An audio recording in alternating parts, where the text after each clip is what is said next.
Bonjour à tous et bienvenue pour une nouvelle vidéo Marprod sur les Blade Guard pour mes Ursus Warriors. Donc la deuxième vidéo sur ces Blade Guard avec cette figurine dont nous allons voir la suite. Et puis suite de la série sur la création de mon chapitre. Cette figurine donc on va voir aujourd'hui ensemble, je vais vous faire devant la caméra les raccords en résine, ce qui va permettre de voir plusieurs petites techniques sur plusieurs petits problèmes que vous pouvez rencontrer quand vous faites de la conversion.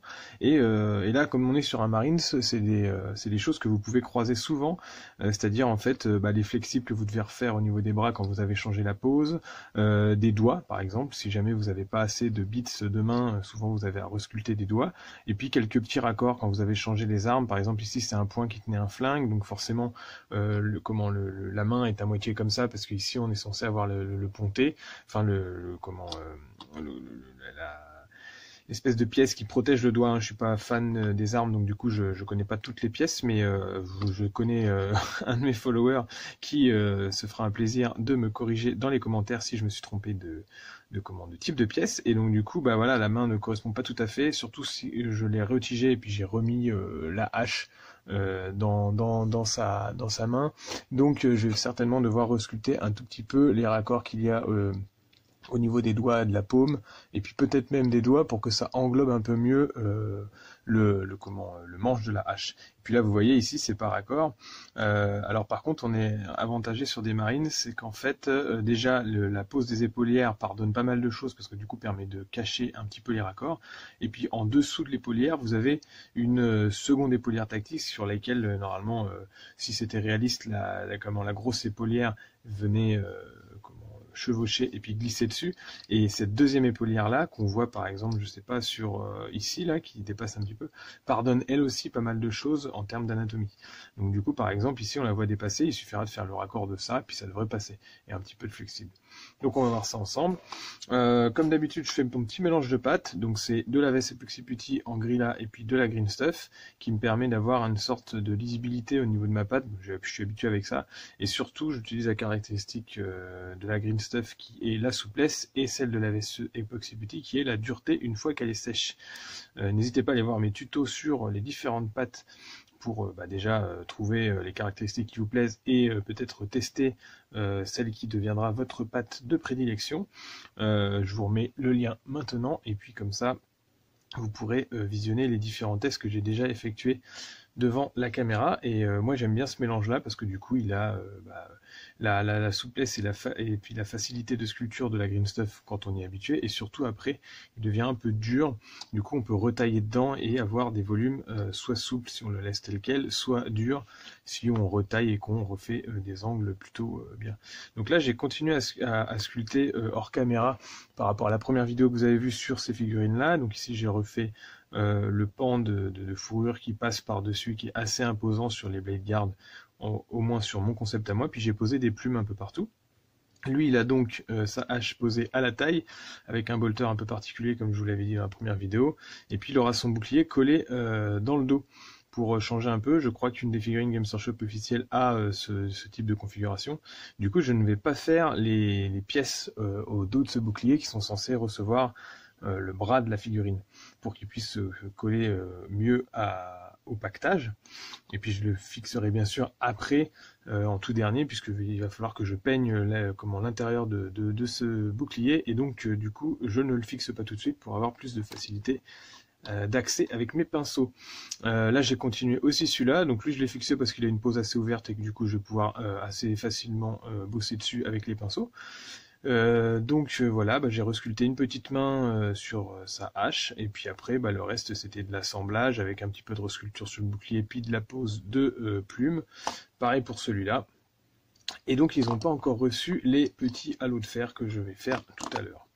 Donc je vais arrêter et je vais les pousser un peu, histoire d'éviter de les choquer à chaque fois. Et puis c'est parti pour ce petit tuto. Ce que je vais faire, c'est que je vais accélérer, puis je vous referai un petit commentaire par-dessus. Alors ce que je fais, c'est avec mon mélange résine verte AVS Epoxy Putty, je commence généralement par tout ce qui est raccord et grosse faille, c'est-à-dire là où j'ai posé des pièces qui normalement s'ajustaient pas ensemble, chez les petits raccords, donc ça peut être au poignet, ça peut être juste en dessous de l'aine au niveau des épaules ou ce genre de choses. Et puis ça me permet aussi de resculpter donc soit des bracelets et entre les bracelets des flexibles sur les armures de Space Marine, c'est assez simple à faire. Vous prenez vos petits boudins et puis ensuite une fois que c'est posé en place, vous faites des stries dedans avec un outil fin, donc par exemple un cutter ou une lame fine. Vous allez, l'idée c'est pas d'y aller comme en coupant, c'est vraiment de poser la lame et puis de faire un mouvement de rotation qui va former la strie. Si vous y allez en coupant, en tirant, vous allez enlever la patte parce que vous allez tirer dessus et puis ça va tout déchirer. Alors que vous faites des stries parallèles en imprimant du coup la lame sur les volumes de pattes que vous venez de poser dans les failles. Là, je suis en train de resculpter les doigts.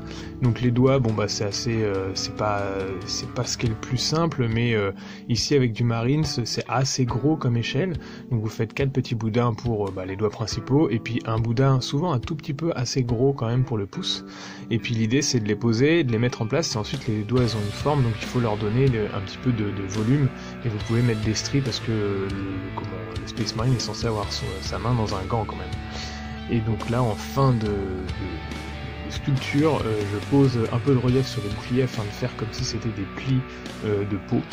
Alors même si c'est vrai que c'est une peau tendue, j'aime bien faire ce genre de choses. Et puis ça me permet aussi de faire en même temps, quand je suis sur la peau, de faire aussi le volume de peau que je tends sur l'épaule. Donc là c'est pareil, je fais un tampon comme une cape, hein. J'ai déjà fait le tuto des capes, vous pouvez le trouver sur la chaîne. Je l'enferme entre deux feuilles de plastique pour ne pas avoir le marque des doigts, et puis je la pose doucement sur les figurines en resculptant un petit peu la fourrure par-dessus.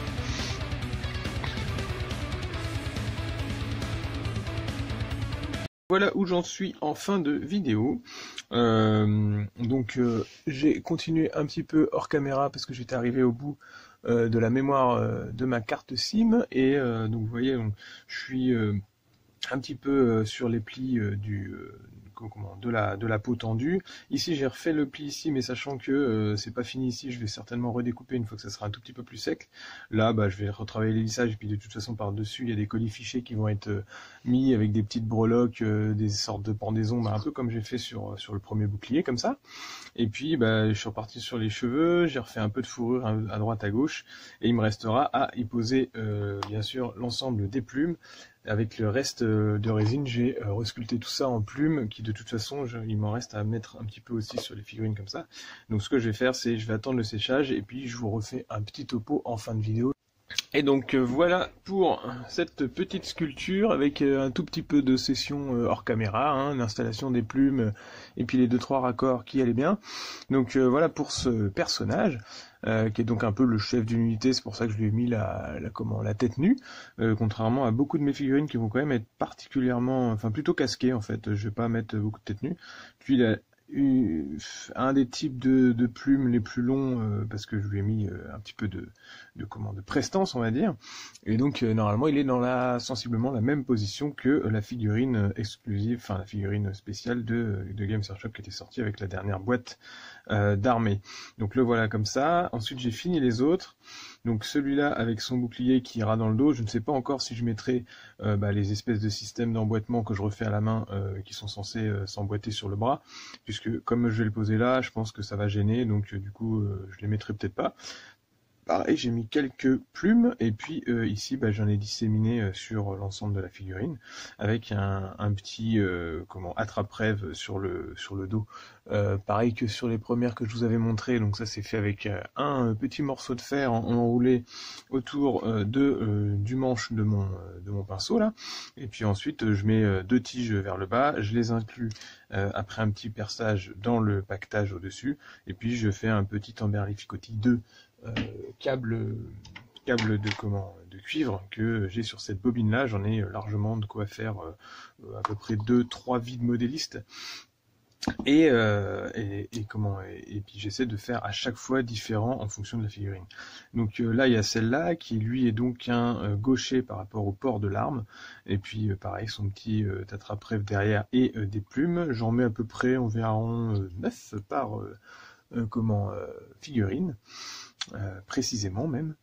Ça, c'est la deuxième que j'ai faite, donc le droitier, qui en fait fait en gros le miroir de celle-là pour protéger un capitaine de chaque côté. Je trouve que sur le champ de bataille, ça peut faire sympa. Et la première, qui était un peu le test, qui elle a été faite en tout premier, donc quelques petits pendentifs bon, comme si c'était de la ficelle un petit peu, soit je les laisse simples comme ça, ou alors j'ai des doubles, et puis dessus je mettrai certainement quelques petits codifiés, peut-être des dents, des choses comme ça.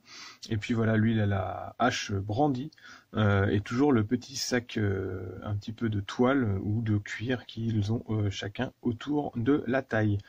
Sur certains, je vais certainement devoir faire encore quelques petites corrections. Par exemple, lui, il faut que j'augmente un petit peu la sculpture sur le bouclier, que je rajoute de la fourrure derrière, et puis surtout que je inclus les plumes comme s'ils étaient plantés dans le tissu. C'est-à-dire que je refasse un petit bourrelet de tissu par-dessus la tige de la plume. Mais sinon, globalement, ils sont finis. Donc voilà, je vais vous les mettre en vidéo rotative tout de suite maintenant. En tout cas, merci à vous d'avoir suivi cette série de vidéos autour de la sculpture des Blade-Gardes. Je vais continuer le projet des Ursus Warriors, donc n'hésitez pas à vous abonner pour éviter de louper les vidéos et les voir le plus tôt possible et permettre au référencement de la chaîne d'être le plus efficace possible et donc de toucher le maximum de gens. Moi ça m'aide. Je ne vous demande pas encore, je le rappelle, de participation financière à la chaîne, même si j'ai un Utip mais qui pour l'instant n'est pas vraiment développé. Je préfère que vous me commandiez des figurines ou ce genre de choses et que vous me fassiez des commentaires en commentaire vidéo. De toute façon, à 3000, 4000 abonnés, on ne peut pas vivre de YouTube, et je ne pense pas qu'on puisse vivre de la figurine sur YouTube, surtout quand on fait uniquement une chaîne technique de sculpture. Donc merci à tous ceux qui me suivent et qui sont fidèles à la chaîne. À bientôt à tous pour la suite des Ursus Warriors.